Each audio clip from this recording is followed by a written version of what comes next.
सांख्यिकी के बारे में देखिए हम बात करेंगे। सांख्यिकी हम लोग पहले भी पढ़ चुके हैं, स्टैटिस्टिक्स में हम लोग पहले भी देख चुके हैं कि इसमें क्या होता है। इसमें एक्चुअली हम लोग बात करते हैं डेटा की, जहां बहुत सारा डेटा एक साथ रखा हुआ है और फिर उस डेटा का हम लोग विश्लेषण करते हैं। उस डेटा में हम लोग ये देखते हैं कि ये जो आंकड़े आपको दिए हुए हैं, इनकी सेंट्रल टेंडेंसी यानी कि केंद्रीय प्रवृत्ति क्या है। मतलब कि ये सारा आंकड़ा किसी एक संख्या के आसपास होता है, तो वो संख्या क्या है, वो क्या आंकड़े हैं, वो हम लोग निकालना सीख चुके हैं।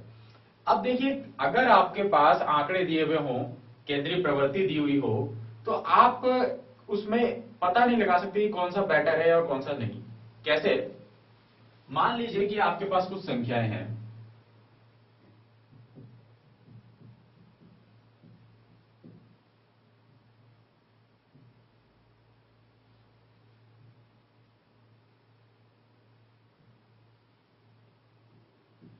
मान लीजिए ये संख्या है, ये दो अलग अलग ग्रुप है। अब हम लोग मान लेते हैं कि इस वाले ग्रुप का जो माध्य है वो 10 है और इसका भी मान लो कि माध्य 10 है। जरूरी नहीं है कि 10 है, लेकिन हमने मान लिया कि 10 होता है, सिर्फ समझने के लिए हम लोग ये चीज कर रहे हैं। अब देखिए, आपको अगर माध्य 10 मिलता है तो 10 के आसपास कौन कौन है ये आप पता लगा सकते हो। भाई 10 से 15 की दूरी कितनी है, 16 की क्या है, 14 क्या है। लेकिन अगर आपको ये डेटा नहीं दिया जाए और आपको सिर्फ ये माध्य दिया जाए, दो अलग अलग डेटा का अलग अलग माध्य आपको 10 और 10 दिया गया, तो क्या आप डेटा पता लगा सकते थे? नहीं पता लगा सकते थे। अगर आप ऐसे ही कहें कि मान लो कि ये दोनों जो है ये किसी बैट्समैन की बैटिंग की एवरेज है, वो कितने रन बनाता है, क्या है, वो चीजें हैं। अब इसका माध्य भी 10, आपको ये सारा डेटा नहीं दिया, ये छुपा दिया आपसे, इसका माध्य भी 10, इसका माध्य भी 10। आप पता लगा सकते हो कि कौन सा बैट्समैन की कंसिस्टेंसी ज्यादा है, मतलब लगातार रन बनाता रहा। ऐसा नहीं कि एक इनिंग में बहुत सारे बना दिए, एक इनिंग में गिर गया। वैसा बैट्समैन कौन है और एक अच्छा बैट्समैन कौन है। तो जब तक ये चीजें आपको नहीं पता हो, तब तक आप माध्य के द्वारा इस चीज का आंसर नहीं निकाल सकते। तो सिर्फ केंद्रीय प्रवृत्ति जो हम लोगों ने सीखी है, सेंट्रल टेंडेंसी, यानी कि माध्य, माध्यिका, बहुलक, ये तीन चीजें हम लोगों ने सीखी है। उन तीन चीजों से ही सारा फायदा नहीं मिलता। तो फिर हमें क्या सीखना चाहिए? हमें केंद्रीय प्रवृत्ति के साथ साथ ये भी पता होना चाहिए कि जो हमारा माध्य है वो हमारे डेटा से कितनी दूर है, या हम कहें कि हमारा जो डेटा है उसका बिखराव कितना ज्यादा है, वो किस तरीके से स्कैटर हो चुका है। तो वो सब हम लोग सीखेंगे। देखिए, हम लोगों को सीखना है अब कि हमारा डेटा केंद्रीय प्रवृत्ति के मानों से कितना विचलित हुआ है, कितना दूर है वो डेटा। तो वो चीजें सीखने के लिए हम लोगों को सीखना होगा कि डेविएशन क्या है, यानी कि अब हम लोग यहां पर सीखेंगे मेजर्स ऑफ डिस्पर्शन।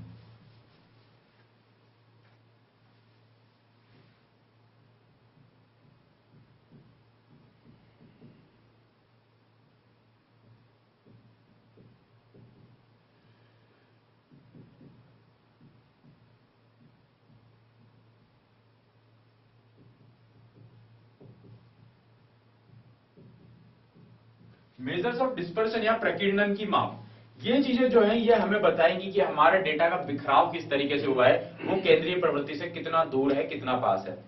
तो डिस्पर्शन के जो हम लोग मेजर्स करेंगे वो हमारे पास चार तरीके से होता है।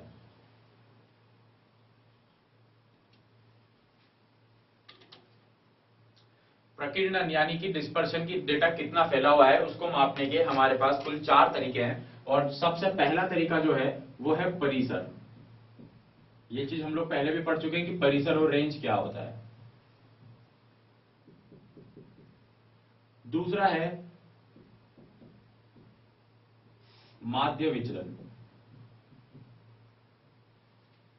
यानी कि मीन डेविएशन। तीसरा जो है हमारे पास वो है स्टैंडर्ड डेविएशन, स्टैंडर्ड डेविएशन यानी कि मानक विचलन। और चौथा हमारे पास है जिसका हम लोग कहते हैं चतुर्थक विचलन। तो एक हुआ हमारे पास स्टैंडर्ड डेविएशन यानी कि मानक विचलन।